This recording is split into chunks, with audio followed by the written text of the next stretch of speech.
So we've seen here that Moses has chased the people, and now they're about to come up over the hill and see the Israelites encamped in their millions on the side of the sea in front of the military buildings. Look at verse 10 of chapter 14. When Pharaoh drew near, the people of Israel lifted up their eyes, and behold, the Egyptians were marching after them, and they feared greatly.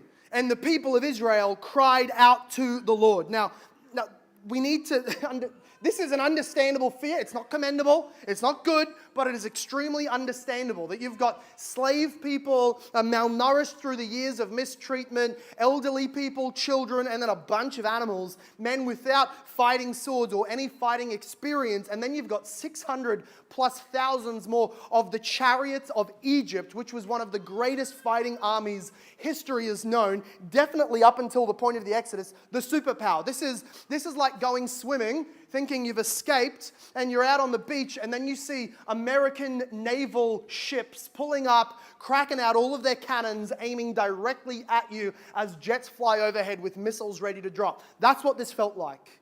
They were sitting ducks, surrounded by an army, ocean behind them, sure that they were just about to become red paint for the desert floor. They were very afraid. They cried out to the Lord. Verse 11, look at verse 11. They said to Moses, "It's because there are no graves in Egypt that you've taken us away to die in the wilderness. Is that right?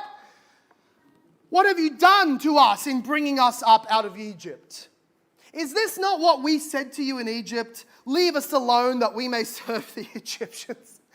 There is no record of them ever saying that. That is a dumb idea. They never said that. They said, we're very happy to be rescued. We would love to stop being... This is spiritual leadership. This is church leadership. This is ministry. This is leadership of almost all sorts. People who have no clue come up with terrible ideas way too late and blame you without any thanks. Moses, what'd you do this for? Do what? I didn't call them out. Well, isn't this what we said to you back in Egypt? No, it wasn't, but go on. That we should have just stayed and been slaves? You never said that, and that's a dumb idea. Sit down. And Moses is just hearing all of these ridiculous complaints. Look at the end of verse 12. For it would have been better for us to serve the Egyptians than to die in the wilderness. You would have died under the Egyptians. What are you talking about? Anyway, verse 13 is one of the best leadership speeches in the Bible, in all history. Verse 13, and Moses said to the people, "Fear not, stand firm and see the salvation of the Lord, which he will work for you today." He says, fear not, but since they are fearing and coming to him afraid, it should literally be translated, shut up. Stop it. What is your problem? Fear not. Sit down, zip your lips, stand firm. He's going to eventually tell them to start marching, but I love the firmness, the single-minded, flinted facedness that he calls the Israelites to. Stand firm, buckle up, put a cap on, put your mouthpiece in. God is going to do something amazing right now. Just watch. I'm not calling you to run. I'm not calling you to get your swords. I'm not calling you to do anything. God will be here with his people. Has he not displayed that? Fear not, stand firm, watch what God does. And then he says, these Egyptians that you see today, you will never see again. And basically the other way it could be translated is, you will not see them again because you see them today. In other words, he's saying, God said he'll bait Egypt, Pharaoh will come out, and then he'll get his glory over them. So the fact that you see them today means God is about to get his glory over them in fulfillment of his prophecy. Delight when you see tribulation in fulfillment of Jesus' prophecies. Delight when you see enemies rear their head against the church, which we're told is going to happen. For now is just another opportunity for the King of Kings, the Lord of Lords, to stomp his feet, to swing his sword, and to get his own victory. Do you see how confident Moses is at this point? And then he turns to God, having not consulted him yet, and says, please don't waste that speech. He does not know what is actually about to happen. That was all on faith. I want to call it a bit of a bluff, which is 30% of leadership. He just, hey, it's going to be fine. Please make this work out, Lord. Look at what he prays. He goes to the Lord. Verse 14.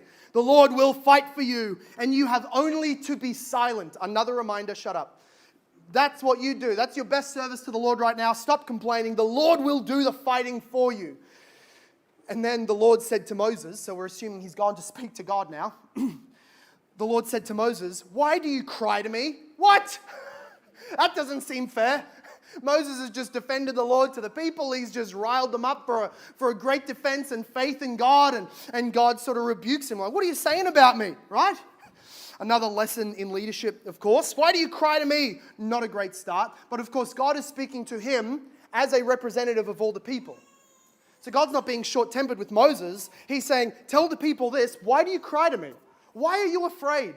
How many of the plagues were your people harmed in? None. How many of the times that I made a promise did I not fulfill it? None. Why are you afraid, he says. And Moses is told, going on in verse 15, tell the people of Israel to go forward. Lift up your staff, stretch out your hand over the sea and divide it.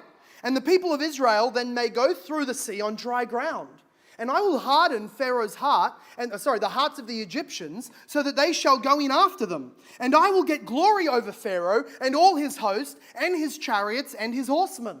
And the Egyptians shall know that I am Yahweh when I have gotten glory over Pharaoh, his chariots, and his horsemen. What an amazing command of God right there.